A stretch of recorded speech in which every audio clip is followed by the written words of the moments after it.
It's a great pleasure for me to be here and a great honor to speak about the roots and our intestinal system. The title is Back to the Roots to Manage the Future. And right after you have enjoyed this wonderful lunch, we are talking now what's going on in your intestines about it.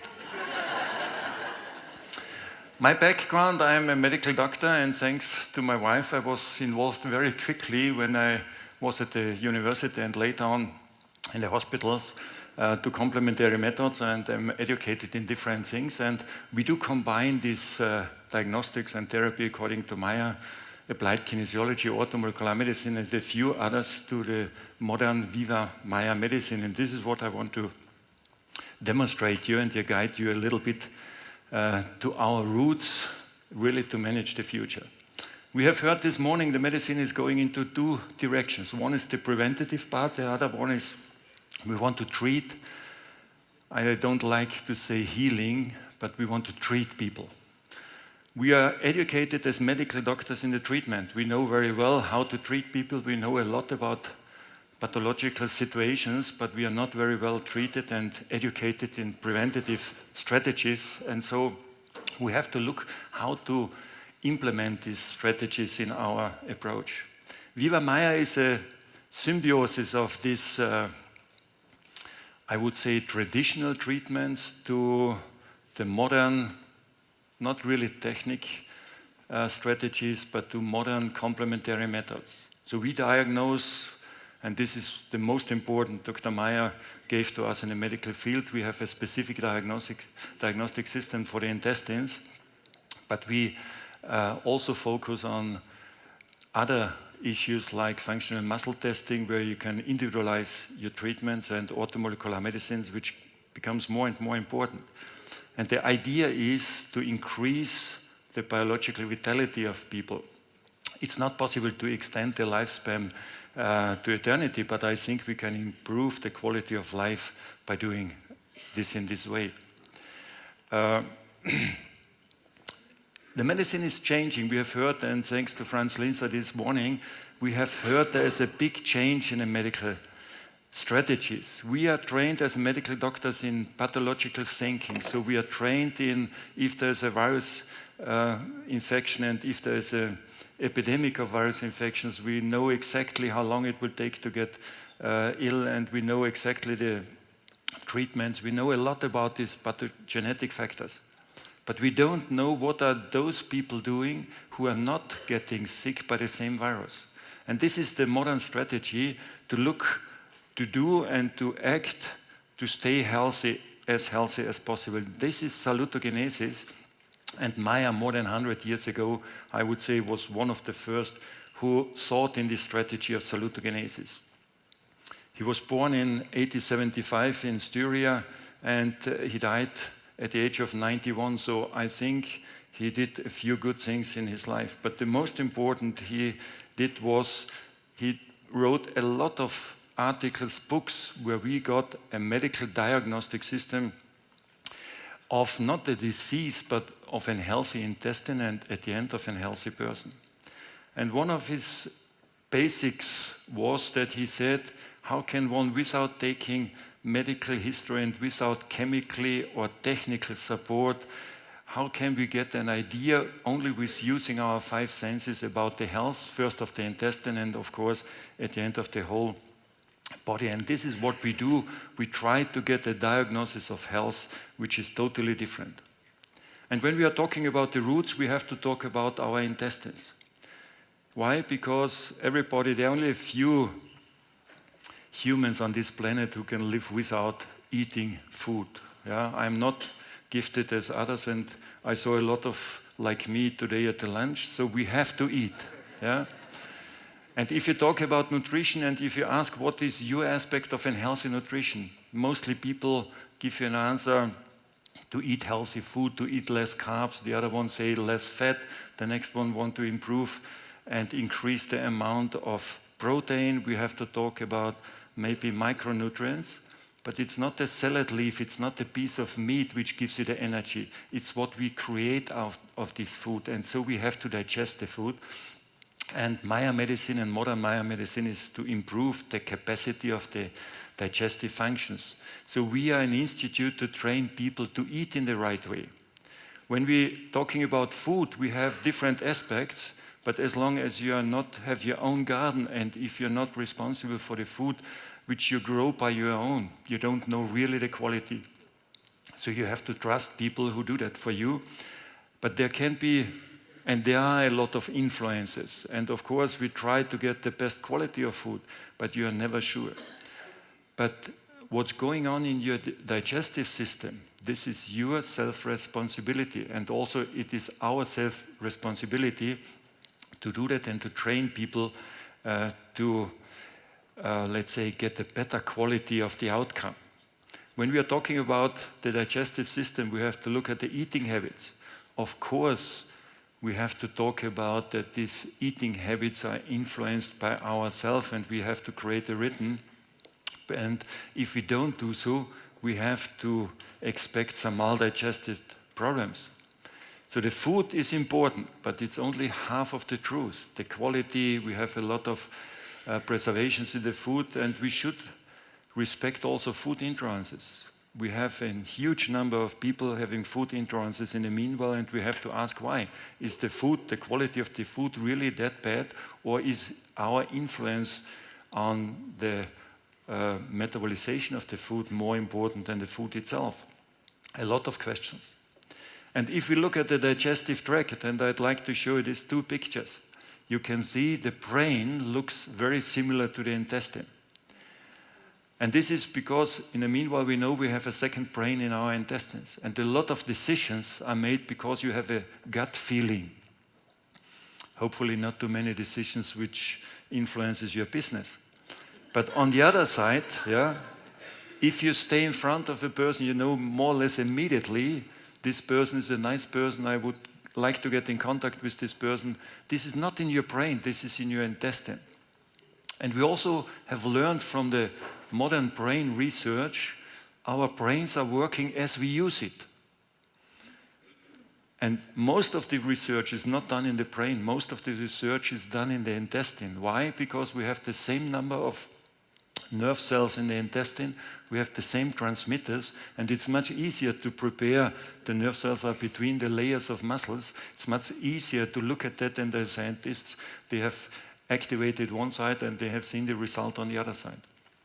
So if the brain works as we use it, and most of the work was done in the intestine, please allow me to say also your intestine works as we use it. And how to use the intestine? Have you ever said to your stomach, sorry, I forgot to chew, please do that for me? Did you get an answer? I don't think so. It's not possible. At the moment where you have swallowed the food, automatically the food is digested in a biochemical way, as we all know. So the eating habit is one of the most important things, and we are an institute to create awareness that the eating habit is, I would say, more important than the food itself. It's more important to eat slowly, to chew well, to create a rhythm, also a rhythm in our daily routine, in our daily life, and to improve the digestive system, otherwise we will get a lot of problems.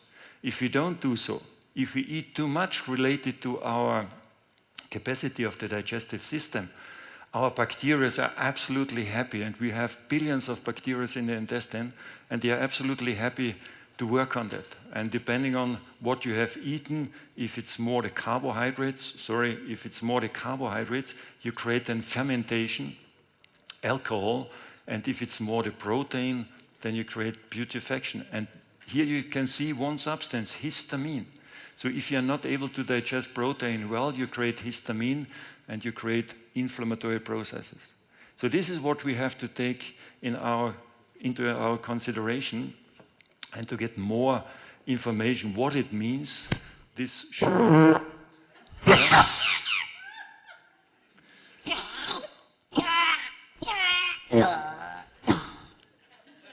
not so easy.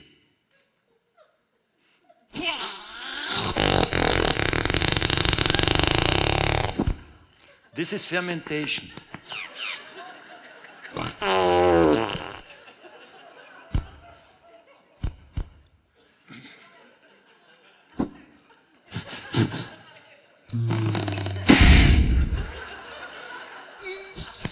And this is putrefaction.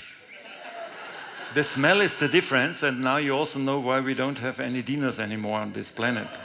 Yeah? But that's going on in our intestines, and this was the important really work of Dr. Mayr, that he pointed out our intestine influences our health. And when we are talking back to the roots, that means we have to talk about our intestinal system. And most of our chronic civilizatoric diseases, we are not talking about the pathologies, but the pathologies, they are starting with the maldigestive process in the intestine. So if we want to create well-being, and when we want to create wellness, we also have to talk about the intestinal wellness and how to improve the capacity of the intestinal system. So most of our civilizatoric diseases, when they start in the intestine, of course, we also have to look to start in the treatment in our intestine. And Mayr said once everybody can become more healthier, stronger and glowing by changing usual eating habits temporarily. So that doesn't mean you have to reduce your food totally and to count the calories, whatever. If you change your eating habit for a certain amount of time to cleanse the body, to help the body to eliminate the toxins in the best way, then I think we are more successful in treating our people. The strategy is very simple. Rest and simplification is on the headline. This is to reduce the amount of food, but also to reduce, let's say, not only the food, it's a rest, it's a spiritual rest, psychological rest. You have to reduce also your activities on the computer and the iPhones and so on. This is a change in the mind. That's the important thing. Of course, we want to eliminate as many toxins as possible in a short period of time. And the most important is the training. To train people in creating a rhythm, creating a healthy lifestyle, creating awareness that the food is not the important things, the eating habits are the important things. That is the most challenging thing in our treatment. And substitution, we see many people have deficiency because of our lifestyle in minerals, in vitamins, and so we have to support that too, and we have to substitute the different minerals. What we do, and this is part of our treatment, we do with every client a manual abdominal treatment. And sorry to say, I disagree with the colleague who spoke this morning about the possibility of interacting via all these electronic devices. The most important is to get in contact with the people, to get in touch with the people. We have many guests, and I've been not worldwide, but in different countries. Yeah, people are not. When they go to the medical doctors, they don't get examined really by the doctors. You take a lot of tests, you do blood tests, X-rays, whatever, but nobody is putting the hand on the belly of the patient. Why is the belly so important? The belly is the area where our subconsciousness also is located. Our parasympathetic nerve system. You have no influence on your intestines, so we can see also when we are talking about stressful situations, we can see how stressed people are depending on the quality of the intestines. So for us, it's a diagnostic tool, and it's also important in the treatment to treat people in their intestines. This is what we do every single day on our guests.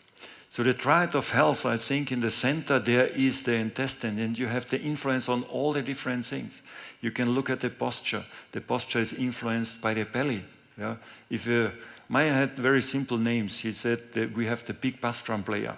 That means a big belly has to be compensated also with the posture, otherwise you will fall forward.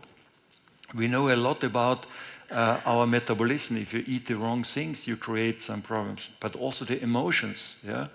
The intestine is the father of the bad mood. So if you are not able to digest food properly, then you will get some emotional problems. And we know in our days we have I really would say we have an hysterical situation. People, they are told to eat a lot of fructose. So fruits are healthy, are important, and you need 5 times fruits a day. And thanks God, you can't really manage that. Because if you eat too many fruits, you get a problem with an amino acid which is metabolized in the body into serotonin. So we have on one side an healthy food, on the other side, if you're not able to metabolize it, you will get depression and you have a directly influence on the emotions too. So this is what we have to point out. If we look now in this salutogenesis, we will get totally new approaches, we will get new professions, we get new strategies we can implement here. Health is totally different, but we have to think different. If you think always in pathogenetic factors, we have to reduce our, let's say, possibilities. We always think there is one cause and one result. That's not true. We have many causes creating the same result. So we have a new thinking in this health business too. We need a motivation. So we need people to motivate. We have a lot of colleagues working with angers and fears. So they promise people, if you don't do that treatment, you will die. I agree, we will die, but nobody knows when and how. Yeah? But it's absolutely nonsense to work on it. We have to work on positive things. I think that's more important than anything else. And if you get this change in your mind, you will have also an economical success. I'm sure that helps a lot. The target group is also different. It doesn't work on people they are not willing or not able to change their mind. We want people, they want to stay healthy, they want to live healthier, they want to be active, they want to be strong. Yeah? And this is a main difference. It's not the people who want to be treated by a pill and they go to the doctor and say, "Doctor, make me healthy." It's not the doctor giving you the health. You are creating the health in your system and you are making healthy. And what we should do, we should not hinder the nature to stay as healthy as possible. So that's new. The goal is not only the prevention. Prevention is, again, one step behind. We want to be one step ahead. We want to be as healthy as possible. We want an enrichment for our guests, for our people. That's, I think, the most important to get.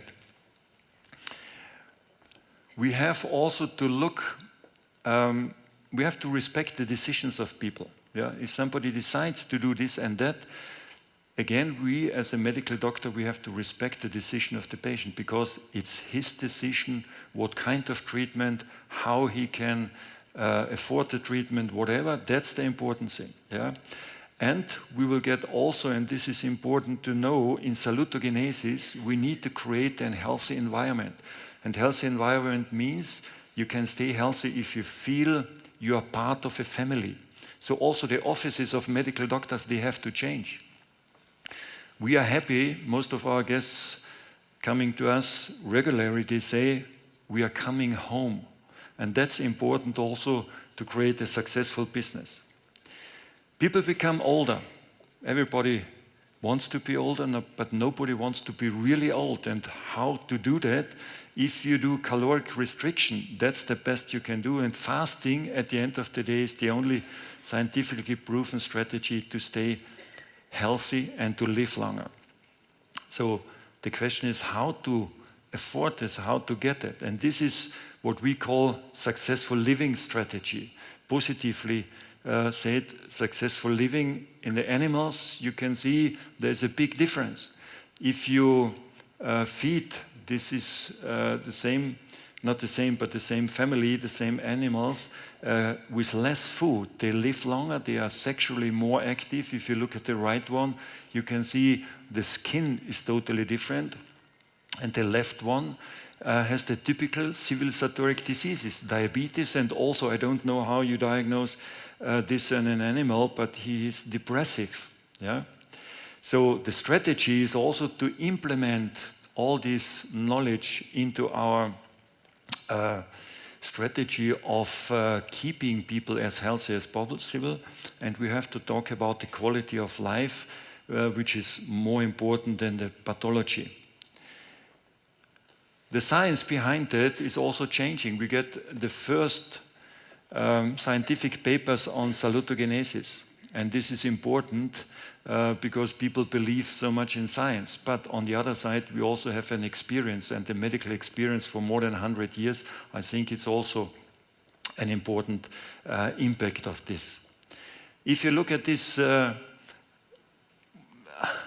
we can't say there's the border, this is a pathology and this is health. We have in between what we would call a functional disbalances. And if you look at the left side, you see in the disease, you will require a medical doctor, I agree. Yeah? But on the other side, if you look more in the salutogenesis, the doctor is not required, but extremely helpful because he should be this one who is educated in the understanding and also should train the people. And this is the reason we have created this VIVAMAYR Center in 2005 in Carinthia. Our 10 years anniversary we have celebrated. We have opened a second center in Altaussee, and in the meanwhile we have a day center in Vienna, and we are going to establish one in London. So we want to get this network too, because I think this is one of the most important things. We have guests from all over the world, and we want to get in contact with them. We also, and this is important, information. We published a lot of books. The VIVAMAYR diet cookbooks, for example, it's not very easy to get. For the first cookbook we have published in 2008, we got the European Cookbook Award. You think a cookbook of a fasting institute, also empty pages? No, there are really nice dishes in. Yeah? Our guests are coming from all over the world.